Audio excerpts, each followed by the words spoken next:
નમસ્કાર, આપ જોઈ રહ્યા છો એબલ 24 ન્યૂઝ વડનગર. રાષ્ટ્રીય સ્વયંસેવક સંઘના સરસંઘચાલકજી મોહનરાવ ભાગવતજીએ નાગપુરમાં એક કાર્યક્રમ દરમિયાન 75 વર્ષની ઉંમરે નિવૃત્તિ વિશે નિવેદન આપ્યું હતું. આ કાર્યક્રમ તેમણે મોરોપંત પિંગલેના પુસ્તક મોરોપંત પિંગલે ધ આર્કિટેક્ટ ઓફ હિન્દુ રિસર્જન્સનું વિમોચન કર્યું. શ્રી મોહનરાવ ભાગવતજીએ કહ્યું કે જ્યારે કોઈ 75 વર્ષનું થાય છે અને તેને શાલ આપવામાં આવે છે ત્યારે તેનો અર્થ એ છે કે હવે એ વ્યક્તિએ એક બાજુ થવું જોઈએ અને બીજાને આગળ વધવા દેવા જોઈએ.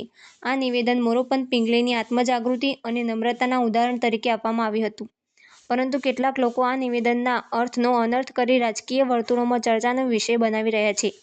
ખાસ કરીને વડાપ્રધાન નરેન્દ્રભાઈ મોદી અને મોહનરાવ ભાગવતજી બંને સપ્ટેમ્બર 2025માં 75 વર્ષના થવાના છે. જોકે આરએસએસના નજીકના સત્તાવાર સૂત્રોએ સ્પષ્ટતા કરી છે કે આ નિવેદન વર્તમાન રાજકીય કે સંગઠનાત્મક સંકેત તરીકે આપવામાં આવી નથી, પરંતુ એક જૂની ઘટનાના વર્ણન તરીકે વર્ણવવામાં આવી છે. અહેવાલ હિતેશ બારોટ, વડનગર. અમારી ચેનલને સબસ્ક્રાઇબ કરો, લાઇક કરો, શેર કરો.